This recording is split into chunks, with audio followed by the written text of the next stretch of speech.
Nashukuru sana kwa ajili ya ushirikiano ambao tumeupata kwa kipindi chote cha mwaka wa fedha ambao umekwenda kupita. Naamini mafanikio haya sio ya mtu, ni mafanikio ya kwetu wote kwa pamoja. Tujipongeze katika hilo, na niwaombe kwamba kama tulivyo na utamaduni na kama tulivyoanza, naomba tuendelee kushirikiana, sababu sasa tunaenda kutekeleza bajeti yetu ya mwaka mpya wa fedha ambayo inahitaji nguvu zaidi. Naomba tuongeze nguvu, na niwaombe pia mkurugenzi pamoja na timu yako, tunakushukuru kwa namna ambavyo umeendelea kutupa ushirikiano baraza hili katika utekelezaji wa majukumu mbalimbali.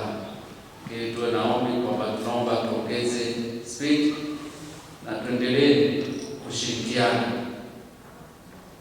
ili tuweze kufikia malengo kama tulivyoweza kupangia.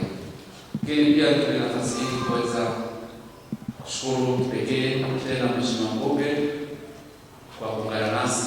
Tunajua wewe ni diwani kwa mujibu wa kanuni zetu, lakini tunashukuru kwa kupata nafasi ya kuweza kuhudhuria kwenye hili baraza, na tuombe kwamba tuendelee kushirikiana, kwamba sisi mamlaka yetu tukishamaliza hapa, nyie Mheshimiwa Mbunge ndio vyombo wetu sahihi wa kuweza kubeba hizo ajenda kutusemea huko bungeni. Na kwa nafasi zetu tunajua mna access nzuri ya moja kwa moja kuonana na baadhi ya viongozi. Kwa tunaomba ushirikiano wenu, tuendelee kushirikiana, na wakati mwingine tunawaomba kwamba pengine kabla hamjasema jambo lolote kule bungeni, ni vyema tukapata mawasiliano, ili pengine tunapokuwa tunakuwa na hoja ambayo tunauelewa kwa pamoja.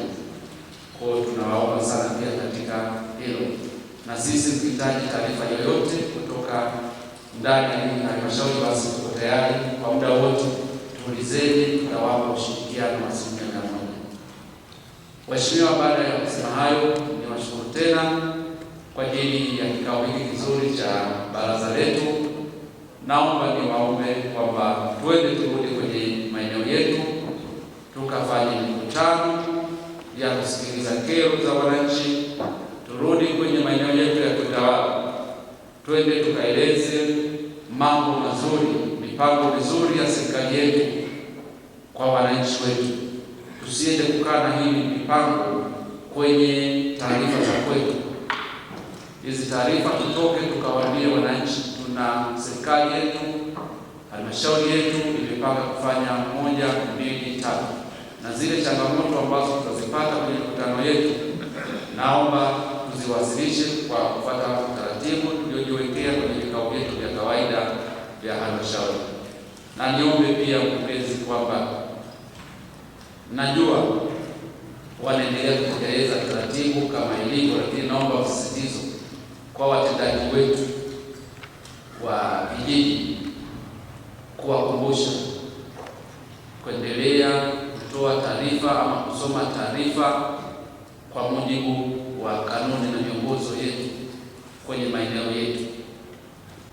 Mheshimiwa madiwani, kwenye moja ya ajenda ambazo ziliwasilishwa kwenye baraza letu, taarifa ya mrejesho wa bajeti ambayo sasa tumeanza kutekeleza kuanzia tarehe 1 ya mwezi wa 7. Tulikuwa na baadhi ya miradi ambayo inatekelezwa kwa kutegemea wahisani. Sasa tumeona kwenye mrejesho huu kwamba zaidi ya 76% ya fedha ambazo tunatarajia kuzipata ili tuweze kutekeleza miradi yetu kwenye halmashauri yetu ni kutoka kwa wahisani mbalimbali. Tunasimamia ipasavyo kwenye ukusanyaji wa mapato ili tuweze kufikia malengo ya utekelezaji wa miradi yetu ya maendeleo, tuweze kuziba ile pengo ambalo fedha hizo hatutazipata kwa mwaka huu wa fedha. Kwa hiyo ni rai yangu madiwani pamoja na wataalamu wote tushirikiane ili tuweze kufikia malengo ya utekelezaji wa miradi ambayo tumeweza kujipangia.